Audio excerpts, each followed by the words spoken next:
My name is Matthew Miniman, and this is episode 22. What can dumpster fires teach us about the current state of cybersecurity? So imagine you work at a restaurant, and this restaurant has a dumpster in it. This dumpster is constantly filled with bags of trash, alcohol-soaked rags from the beer that's spilled everywhere. You have greasy food gets thrown in there. All sorts of just vile shit gets thrown into this dumpster. And line cooks, because they're being line cooks, go out and smoke at every break. And, because they're not necessarily paying attention or, they're overworked or overstressed, they're smoking and they decide, fuck it, I'm going to go back inside. And so they flick their cigarette butt into the trash can. That cigarette butt lands on something flammable, trash bag, alcohol-soaked rag, something, and immediately starts a fire. Now, in the world of firefighting, you guys have probably taken a lot of those classes. Grease fires, alcohol fires, anything that's a chemical fire typically can't be put out with water. It burns and burns and burns. You have to have an immense amount of water to put this fire out. You also, you can't necessarily starve it out. The lids will melt with the fire. So you can't close this dumpster with this lid. It's a raging fire outside of this restaurant. You're going to have to abandon the restaurant. You're going to have to evacuate the restaurant if you can't get this under control. Fire extinguisher is too small for this giant conflagration. So what are you going to do? Like, how are you going to get this fire put out if you're this line cook, or if you're really anybody who's passing along? How are you going to put this fire out? So this could teach us a lot about cybersecurity, especially the current state of cybersecurity. So if we look at two articles that have come out recently, the first is Gartner. And if you don't know who Gartner is, they're basically they're a company that analyzes spending patterns, and they analyze the current structure of information technology, IT spend in the world. And so one of the things that they look at year over year is they look at how much companies are spending on cybersecurity. And year over year, last year, the increase in cybersecurity spend was 10.6%, or in real terms, it was $188 million over $164 million the year prior. And this year, they're looking at a 14% jump in growth, 14.3% jump in growth. And that is a huge number. They're looking at 14% jumps in growth year over year, at least for the next decade. And since the last 5 years, spend has nearly doubled over those last 5 years. And so what does this mean? Like what does this data mean? Well, if we look at another article that was written by the Harvard Business Review, they show that there has been an increase in data breaches, a 20% increase in data breaches from 2022 to 2023, which is a pretty gigantic jump. And in fact, the activity of hackers has also increased. But why is there such an increase in breaches and attack behavior if we're spending more on cybersecurity? And the Harvard Business Review looks at this, and they tack it down to 3 reasons. The first reason is cloud misconfiguration, new types of ransomware, and exploitation of vendor systems, which you could 100% argue those points. Cloud misconfigurations, people misconfiguring their databases to no longer have a password or not require a password. They also display credentials openly on GitHub, things like that. Those are all things that happen and have happened over the last few years. And so cloud misconfigurations is definitely a legitimate contributor to this. to this whole problem. Another one is new types of ransomware attacks. So, if you are an organization, if you're an attacker organization, you're looking to hack somebody and get in and get paid, one of the things you might do is there's actually ransomware as a service. There are people who will basically give you their ransomware engine, and you can attack this very targeted company. For instance, if you've previously worked at a company and you want to take them for all they're worth, you could very easily, with insider knowledge, be able to perhaps phish them and get somebody to click on a link to then you form this ransomware attack against them. These are definitely things that can happen, but like ransomware as a service can definitely be attacked. And this specific fucking type of attack is I want to call out specifically because while I agree with the spirit of it, this fucking pisses me off. New types of ransomware attacks, that's not what we should be focusing on. It's not new types of ransomware attacks. It's new types of attacks that get people in to infect ransomware. It is not new types of ransomware attacks. Ransomware attacks are all the fucking same. I'm sorry. They get into a file system and structure, and then they encrypt data across a network. That's it. That is how ransomware attacks exist. That's the only thing they do. So it's not new. Stop calling it new. It's the attack methodology to get into a system has changed, and that is true. There are people who spread malware through novel methods such as SMB forwarding or NTLM hash forwarding or anything like that. Those are all new methods that that attackers can utilize to gain a foothold in an environment. But to call the process of ransomware attacks new, that's fucking bullshit. I'm sorry. You need to make this problem bigger than ransomware. And you fuckers who think that cybersecurity is limited to preventing ransomware attacks need to wake the fuck up. And it's the entire reason that contributes to this whole comparison I'm making towards a dumpster fire and our current state of cybersecurity. So, moving on. The third reason that the Harvard Business Review gives for increased cyber attacks or increased breaches is exploitation of vendor systems. And this means that, there are systems that a vendor has either not patched or has left purposefully vulnerable, or somebody hasn't done the right thing with. And we see this a lot. This is how the Accellion and MoveIt and GoAnywhere attacks occurred. This is how Ivanti is being utilized as a malicious attack. This is why ConnectWise was such an extreme risk for everyone. And this is why SolarWinds was a thing too. So it is 100% a threat. But what does that mean? What does all this fucking mean?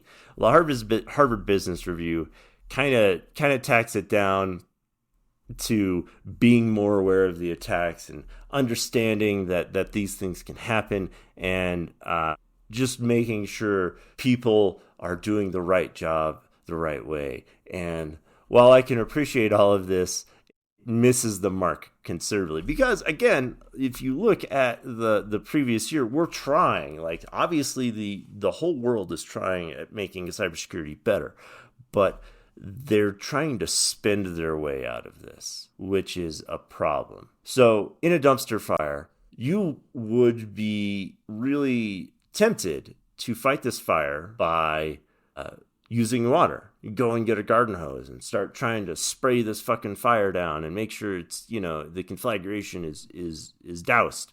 But in order to do that, you have to have a lot of fucking water. I mean, if the fire department comes by and they do that, they have to use a shit ton of water. Just like if you're going to try to fight cybersecurity with money, you're going to need a shit ton of money. Oh my God. It's going to be a fight. So how the fuck do you put this fire out? How do we stop these attacks? How do we improve cybersecurity? And the entire concept of what we need to focus on is spending the money, doing the things in the right way, putting effort in the right places. So in a dumpster fire, with a dumpster fire, the only way to fight it is going to be to exhaust the fire somehow, is going to be to, the only way to fight it is going to be to starve it of oxygen. And so how do we do that?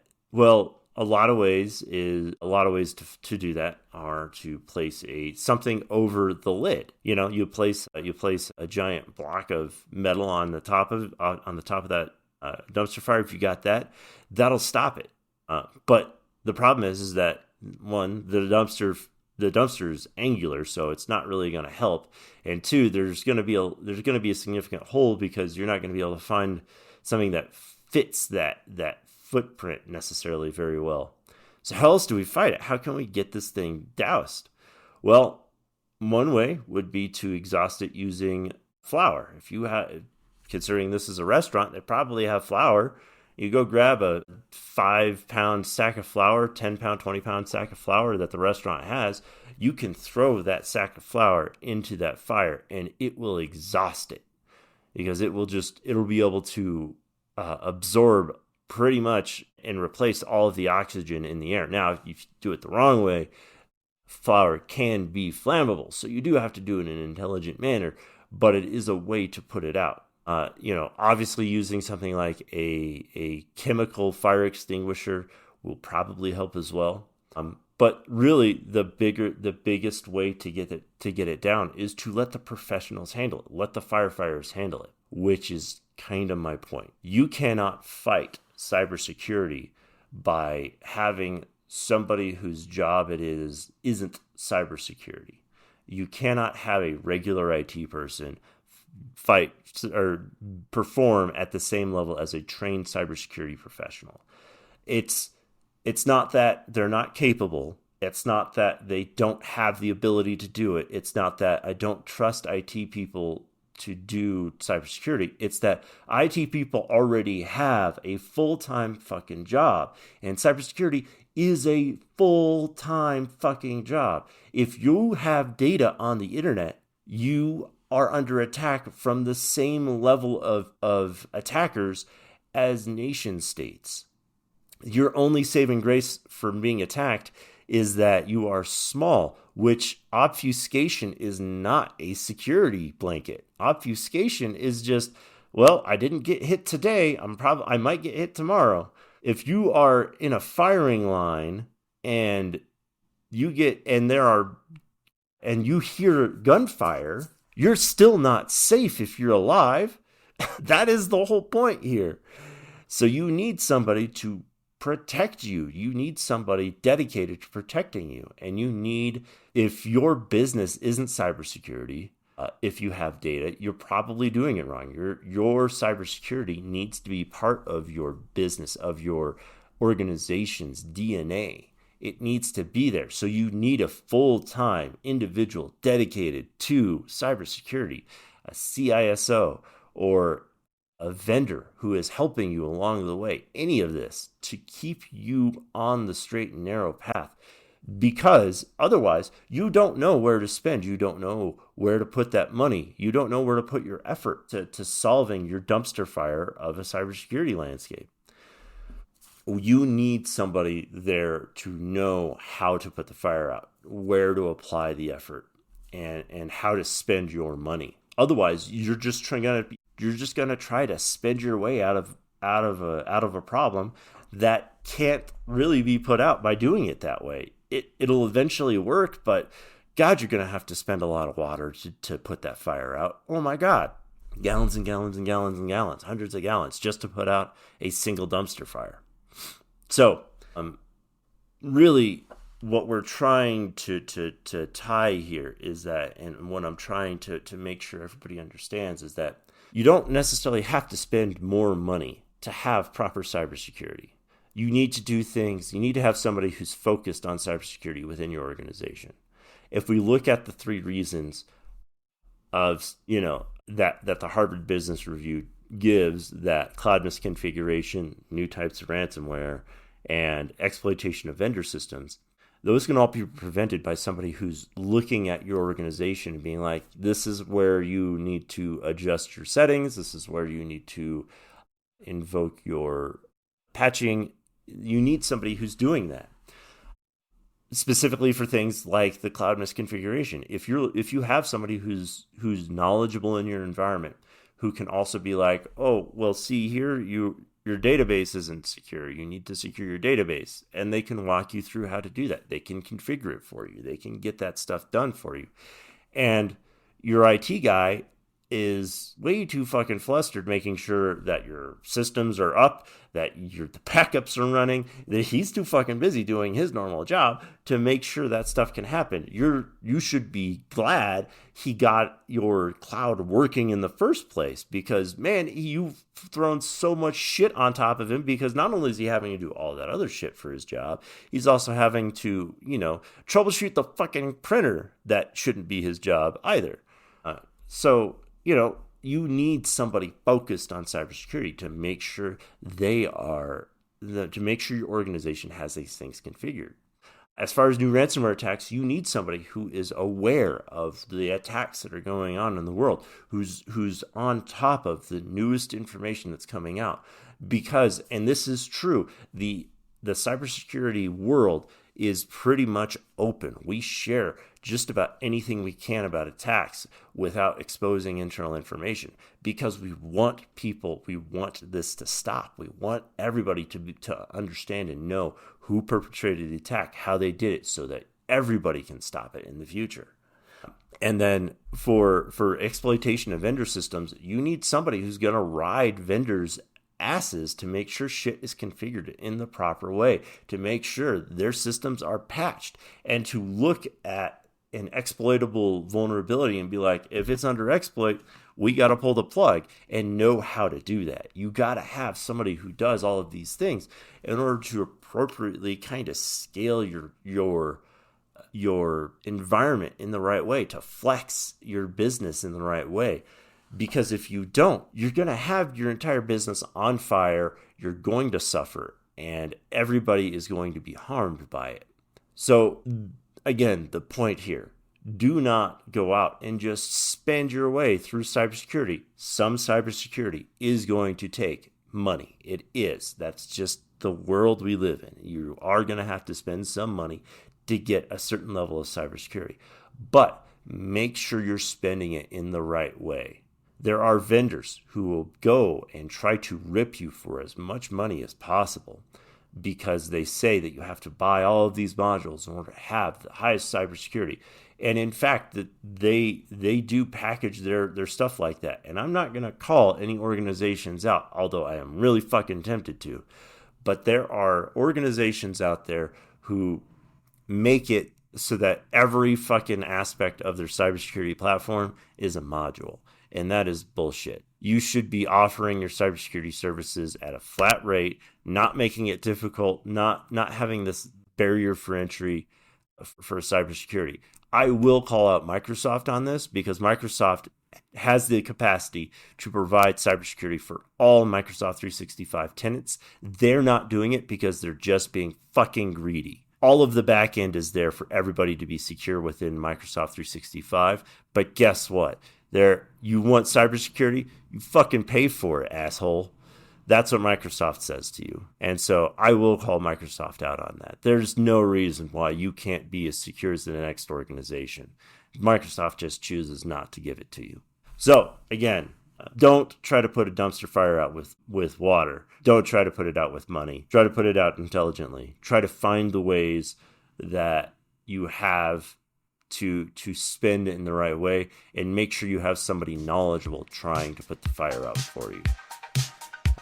That's all I have for this episode, guys. I hope you all have a great day.